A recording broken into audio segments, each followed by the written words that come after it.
करते हैं। आज का जो अपना टॉपिक है वो लेक्चर 4 में मुख्य रूप से आरण्यक और उपनिषद, लेकिन मेन फोकस अपना उपनिषद में रहेगा। ठीक है, देखो जो आपने देखा पुराने पेपर देखे उसमें उपनिषद से ही अधिकतर क्वेश्चन पूछे जाते हैं। देखिए टोटल उपनिषद कितने हैं? 108। अच्छा, पुरानी क्लास में मैंने आपको ऋग्वेद, यजुर्वेद, अथर्ववेद, सामवेद और भारतवर्ष का प्राचीन ज्ञान 3 क्लासें अपनी कंप्लीट हो चुकी है। आज का जो मेन टॉपिक है वो उपनिषद और आरण्यक से है, और एमपीपीएससी प्री के लिए उपनिषद और आरण्यक, उपनिषद मुख्य रूप से बहुत ही अति इंपॉर्टेंट है। ठीक है, तो चलिए पूरा देखते हैं उपनिषद में। ये देखिए आप, जितना इंपॉर्टेंट फैक्ट है पूरी तरीके से आपके सामने ये है, और एक एक चीज को बहुत अच्छे से याद करेंगे और समझेंगे। तो देखिए वैसी तो उपनिषदों की संख्या कितनी बताई गई है? 108। ठीक है, 108 उपनिषद हैं। अब यदि यही क्वेश्चन पूछ ले कि 108 उपनिषद मतलब कौन सा तथ्य, कौन सा साक्ष्य है जिसमें यह कहा गया है कि उपनिषदों की टोटल संख्या 108 है, तो उसके लिए एक उपनिषद ही है जिसका नाम है मुक्तोपनिषद। आगे जब लास्ट में अपन पढ़ेंगे फैक्ट सीरीज में, ये देखिए यहां पर, तो उनमें पूरी चर्चा करेंगे। ठीक है, तो चलिए शुरुआत करते हैं पहले 11 महत्वपूर्ण उपनिषदों के नामों से। 108 उपनिषद हैं, उसमें से जो याद रखने हैं नाम, वो कितने याद रखने हैं? 11 नाम याद रखने हैं। आईएमपी नाम है ये 11 के 11। कौन कौन से 11 उपनिषद हैं? पहला उपनिषद आप याद रखिएगा ईश, उसके बाद है केन, फिर है कठ, फिर है प्रश्न, मांडूक्य, तैतरी के बाद है ऐतरेय के बाद है आपका छांदोग्य, फिर बृहदारण्यक वेरी मोस्ट, और श्वेताश्वर और कौस्तुकी। देखिए ये नाम जब 3-4 बार यदि आपने पहले तैयारी की है और पढ़े हैं तो आपको थोड़ा बहुत नाम याद रहेंगे, लेकिन अब ये पूरे के पूरे 11 नाम याद होने चाहिए, क्योंकि सीधे सीधे क्वेश्चन यही से पूछ सकता है इनमें से कौन सा उपनिषद है या कौन सा उपनिषद नहीं है। ठीक है, तो ये 11 नाम कौन कौन से हैं याद रख लीजिए, याद करिए। ईश, केन, कठ, प्रश्न, ईश, केन, कठ, प्रश्न, मांडूक्य। पहले 4 याद कर लेते हैं। ईश, केन, कठ, प्रश्न। कौन कौन से? ईश, केन, कठ, प्रश्न। ठीक है, ये 4 याद हो गए। उसके बाद आगे चलो, मांडूक्य, तैतरी, ऐतरेय, छांदोग्य, बृहदारण्यक। तो कौन कौन से? मांडूक्य, तैतरेय, ऐतरेय, छांदोग्य, बृहदारण्यक। उसके बाद श्वेताश्वर और कौस्तुकी। कौन सा? श्वेताश्वर और कौस्तुकी। बात यहां तक समझ में आ गई। देखिए शुरुआत के 4 इंपॉर्टेंट है, याद कर लो। ईश, केन, कठ, प्रश्न, मांडूक्य। ये 4 याद कर लो, बकाया बार बार वो ये आगे की जो उपनिषद है ना, मांडूक्य हो गया, तैतरी, ऐतरेय, छांदोग्य, बृहदारण्यक, श्वेताश्वर, कौस्तुकी, बार बार आएंगे तो वो वैसे ही याद हो जाएंगे। शुरुआत के 4 थोड़ा सा याद कर लीजिए। कौन कौन से? ईश, केन, कठ, प्रश्न और मांडूक्य। ये जो है तो 4-5 उपनिषद शुरुआत के बहुत अच्छे से याद रखना है। तो ये होगा 11 उपनिषद जिनके 11 के 11 नाम याद होने चाहिए। अब आगे बढ़ते हैं। ठीक है, तो यहां के 11 उपनिषद आपके कंप्लीट हो गए। कुछ फैक्टों की चर्चा करेंगे, उसके पहले मैं आपको इसकी ट्रैक भी बताऊंगा। ये ऋग्वेद के जो उपनिषद हैं ऐतरेय, कौस्तुकी, यजुर्वेद का है तैतरी, शतपथ, सामवेद का पंचविश और जैमिनी, अथर्ववेद का गोपद। ये अभी मैं आपको ट्रिक बताऊंगा, ट्रिक के माध्यम से ये पूरे याद हो जाएंगे आपको। कुछ फैक्टों की चर्चा कर लेते हैं, सीधे सीधे फैक्ट। मुक्तोपनिषद, ये जो मुक्तोपनिषद है इस उपनिषद में ही 108 उपनिषदों बताए गए हैं कि टोटल उपनिषद कितने हैं? 108 है। अब जो पूरे के पूरे उपनिषद हैं, जितने भी उपनिषद हैं, वो पूरे उपनिषद में सबसे बड़ा उपनिषद कौन सा है? तो वह है आपका है, सब लोग आप नाम जानते होंगे, बृहदारण्यक उपनिषद सबसे बड़ा है।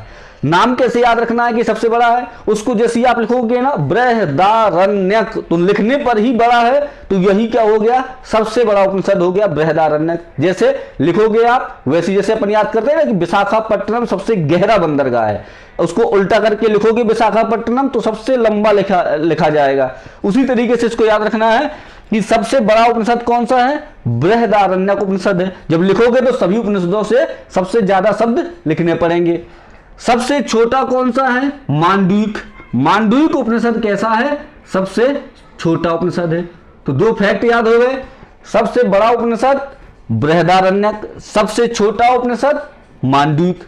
बात यहां तक क्लियर हो गई। 11 के 11 उपनिषद पहले अपन पढ़ चुके हैं। अब यहां पर याद रखिए, सबसे बड़ा कौन सा हो गया? बृहदारण्यक, सबसे छोटा मांडूक्य। अब इसके बाद जो एक क्वेश्चन है, ये बहुत ज्यादा इंपॉर्टेंट है, इसको याद रखिएगा।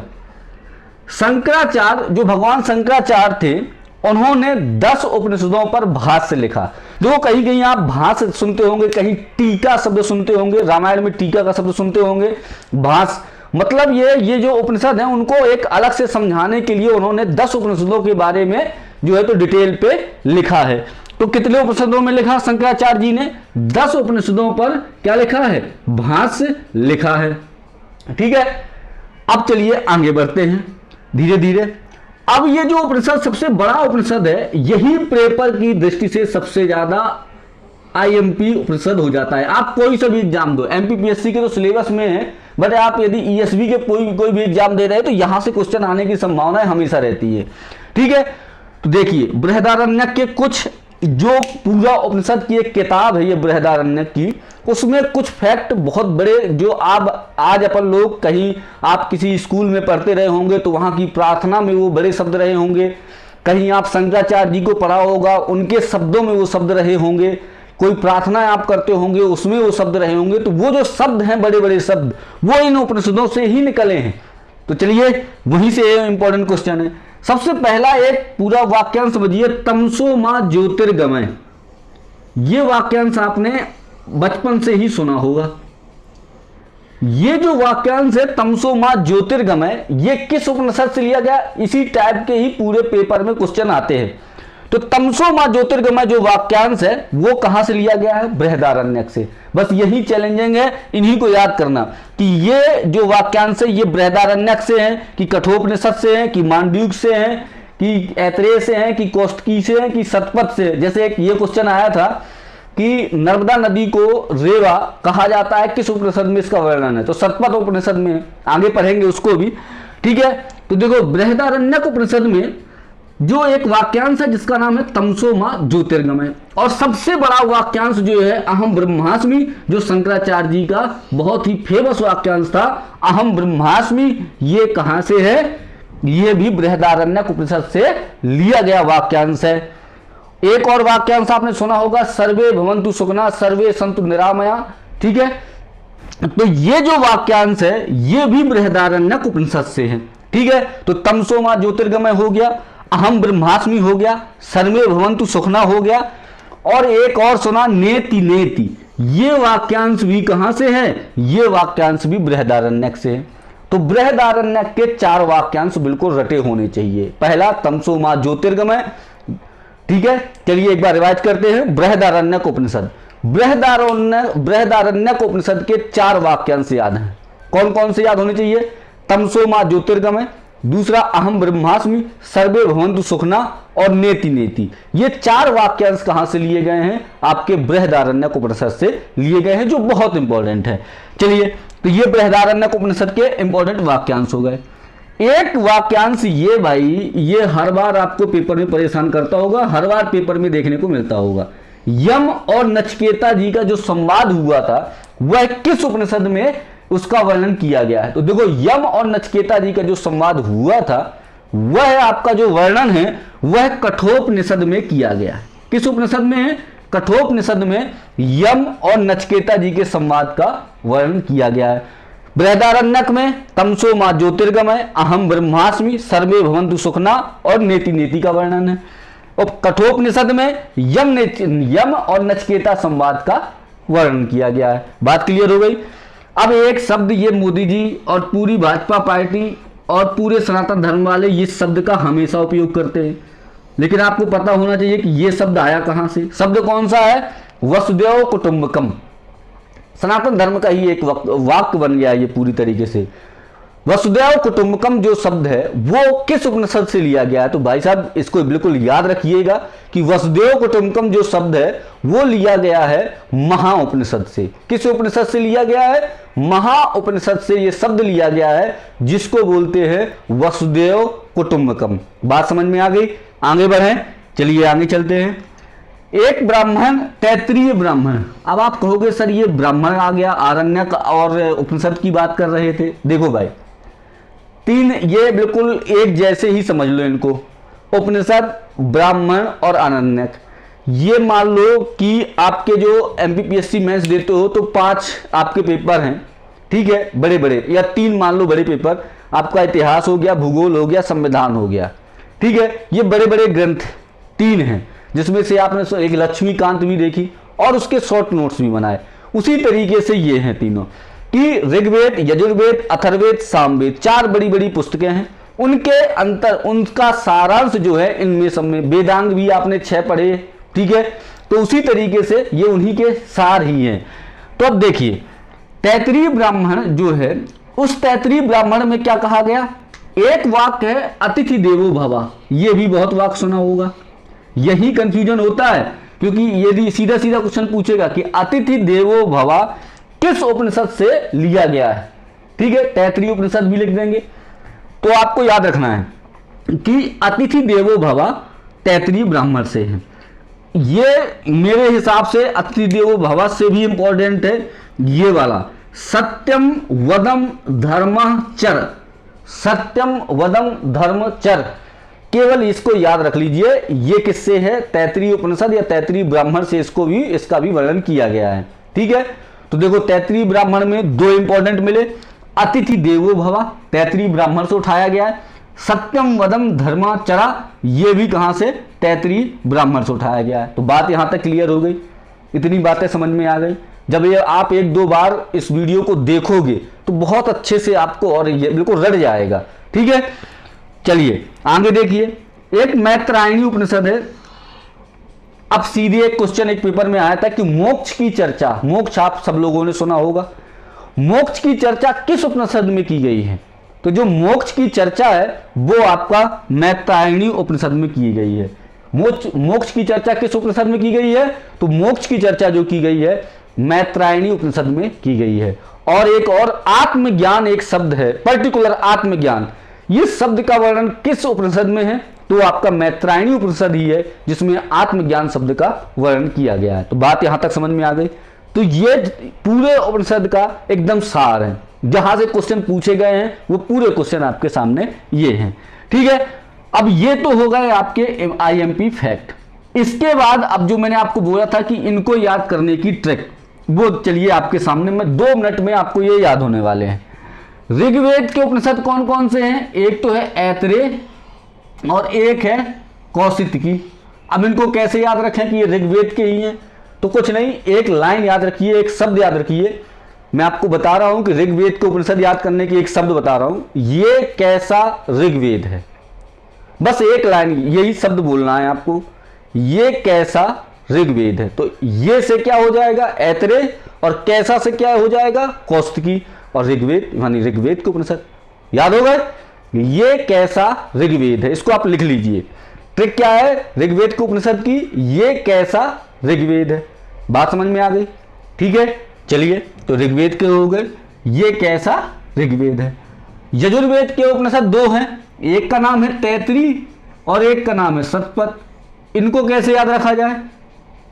तो इनको याद करने का एकदम आसान तरीका, आप एक लाइन इसकी भी याद रख लीजिए, लिख लीजिए इसको। तैस में आकर के पूरा का पूरा यजुर्वेद पढ़ लिया। तैस मतलब समझते हो? गुस्सा, मतलब तैस में आकर के पूरा यजुर्वेद पढ़ लिया। तो तै से क्या हो गया? तैत्तिरीय, और सा से क्या हो गया? शतपथ। तो तैस में आकर के पूरा यजुर्वेद पढ़ लिया, तो ये हो गए यजुर्वेद के आपके उपनिषद। याद हो गए? चलिए आगे बढ़ते हैं। सामवेद के उपनिषद कौन है? पंचविश और जैमिनी। जैमिनी तो लगभग लोगों को याद होगा कि सामवेद का उपनिषद है, इजी है, ठीक है। जैमिनी सामवेद का है। पंचविश का थोड़ा सा याद रखिए, 5 साम से हम वेद पढ़ रहे हैं, ठीक है, इतना याद रखिए। 5 साम, कितनी साम? 5 साम। तो पंचविश किसका हो जाएगा? सामवेद का, ठीक है। अथर्ववेद, अथर्ववेद का देख लीजिए। अथर्ववेद का जो उपनिषद है वो गोपथ है, ठीक है। अथर्ववेद का उपनिषद क्या है? गोपथ। अर्थ मतलब क्या है? पृथ्वी, और गो से आप समझ लीजिए गाय, तो पृथ्वी पर क्या चलती है? गाय चलती है। तो अथर्ववेद का उपनिषद हो जाएगा गोपत हो जाएगा। बात समझ में आ गई। ऐसे थोड़ा सा आप एडिट करके या थोड़ा सा ऐसे जोड़ करके आप याद करोगे ना, तो ये जो है वो बहुत आसानी से याद हो जाएंगे। मैं आपको एक तरीका बताता हूँ। देखो, जैसे आपने पहली बार यदि आप पढ़ रहे हो, तो ये जब पहली बार पढ़ोगे तो आपको नाम ही अच्छे से नहीं समझ में आएंगे। तो इसको क्या है, 2-3 बार अच्छे से रिवाइज करके देखिए।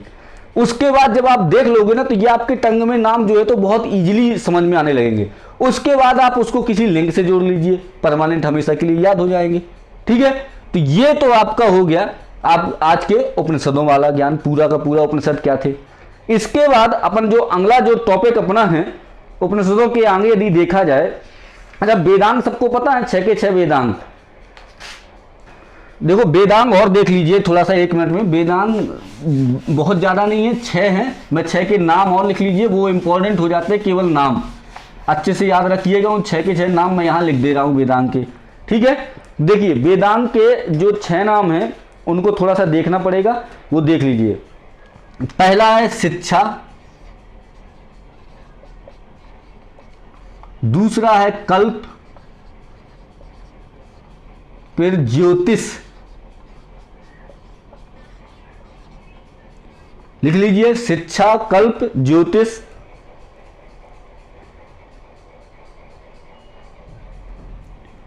चौथा है व्याकरण, पांचवा है निरुक्त, छठवां है छंद।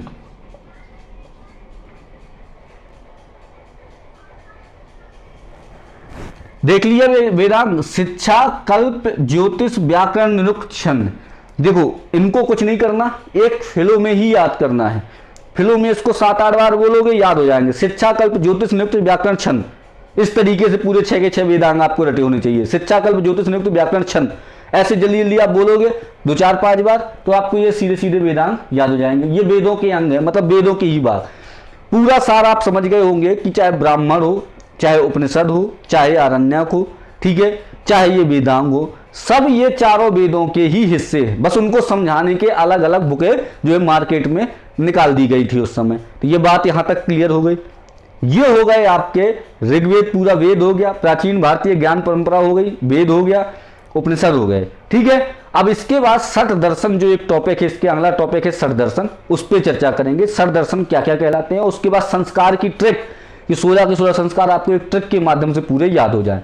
तो यदि आपको वीडियो अच्छा लगा तो सब्सक्राइब जरूर करें। ठीक है, मिलते हैं कल अगले वीडियो के साथ। षट दर्शन और संस्कार वो पूरे पूरे याद करेंगे। तो ये जो पहला लाइन है अपनी पूरी सिलेबस की, वो कंप्लीट हो गई।